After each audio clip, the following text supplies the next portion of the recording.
Kala Flahiatu, good evening and welcome to tonight's bulletin of BCN News.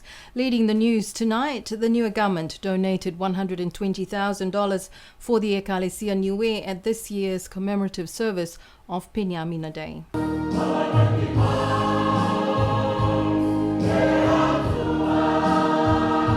The Ekalesia Niue's annual commemoration of the introduction of the gospel to Niue, known as Penyamina Day, was held yesterday. A national holiday, it is the one day of the year that the island remembers the introduction of the gospel to Niue in 1846. This year, its 174th anniversary. The Minister of Social Services, Honourable Sauni Tongatule, made the announcement of the donation of $120,000 for the Ekalesia Niue from the Niue government. The service is also the opportunity for all the 13 Ekalesia churches from around the island and Niue and Ekalesia from overseas to contribute financially to the main Ekalesia church.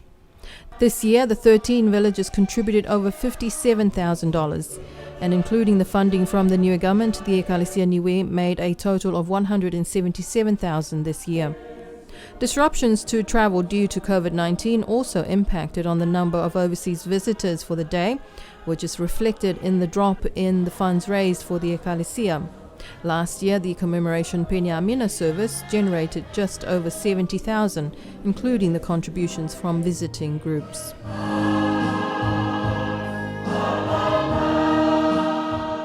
At the Mutalo Show Day last Saturday, the New Zealand High Commissioner Helen Tana commended the Niue government on its first ever national awards, and she also shared her reflections on Niue and New Zealand's constitutional relationship. I'd also like to just take a moment this morning to congratulate young Vivian on the national award that he received this week, and also all of the other winners of the national awards that Niue has introduced.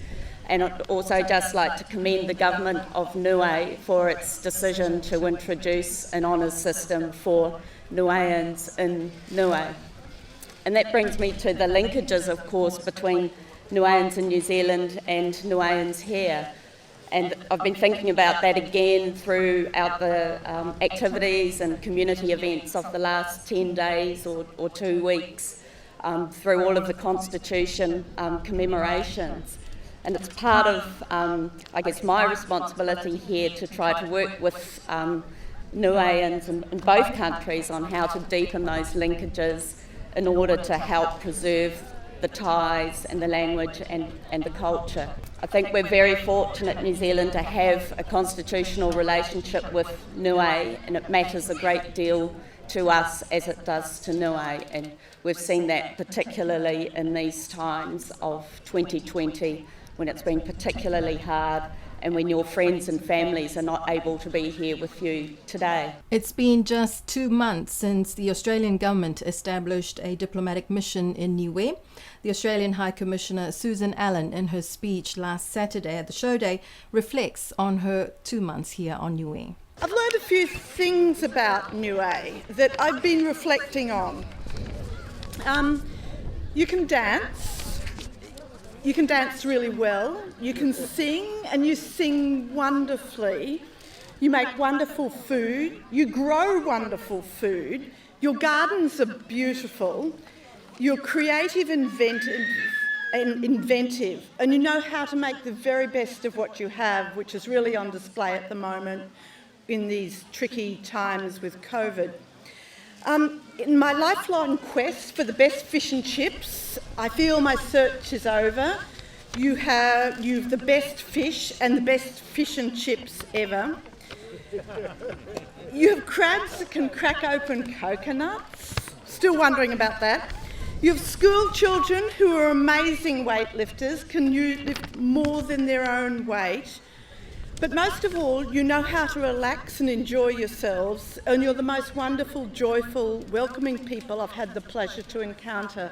All of those things are on display here today at your Mutala Show Day. And certainly agree with the High Commissioner there, the best fish and chips in the world is here in Niue. Anyways, a man was held in prison over the weekend for a firearms incident. He was released yesterday on bail, awaiting his appearance before the Niue High Court. According to a press release from the Niue Police Department, the police responded to a report of a firearms incident in the village of Tamagotonga on the 24th of October. It was reported that two brothers, both of whom were under the influence of alcohol, had met to fight with each other when one of the brothers produced a shotgun. The shotgun was never fired and there were no injuries to either of the involved parties. Police were able to establish enough evidence to make an arrest in this case, and one of the brothers was arrested and housed at the Niue Prison Farm. He was released on Monday on police bail pending his appearance in the Niue High Court. Firearms were seized and are in evidence at the Niue Police Department. And the Alofi South competitors took out both competitions of the annual Constitution Waka races, or canoe races, which took place yesterday. Due to the weather and unfavorable racing conditions last week, the annual Constitution Waka races was postponed and held yesterday morning. The two events started with the mixed team relays. Each team must have one male and one female competitor. There were a total of 9 relay teams, but there can only be one winning team, and that title went to father and daughter team of Bella Fuhiniu and her 64-year-old father and master canoeist Taumawhai Fuhiniu. In second place is Nita Pihingia and Presley Viliamu, and third place went to Melissa Douglas and Brettrick Wakanofisi. In the main event of the men's Waka races, there were 13 competitors. This year, the Constitution Waka competition's champion is Presley Viliamu from Alofi South. In second place this year is Darren Mangatungia, also from Alofi South, and from Tuapa, Poi Kapanga came in third place.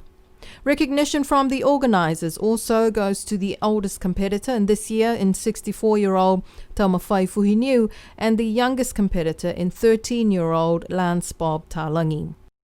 The weather held up just fine last Saturday, so the village of Mutalau could put on yet another successful village show day.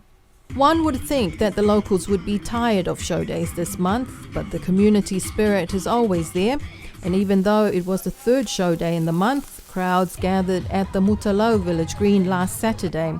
Mutalau did not disappoint with their displays of beautiful crafts hand-woven by the women and the carvings as well by the men.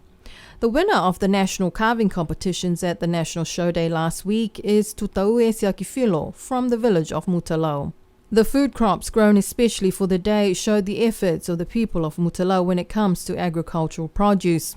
This was also depicted in Mutalau taking second place at the National Show Day.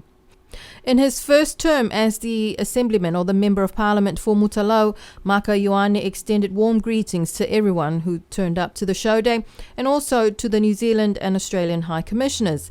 He also offered some advice for the diaspora of Niueans in New Zealand and Australia. For the sake of our two friends from New Zealand and Australia, thank you very, very much, Your Excellencies, for being with us today. It's a great privilege to have you here.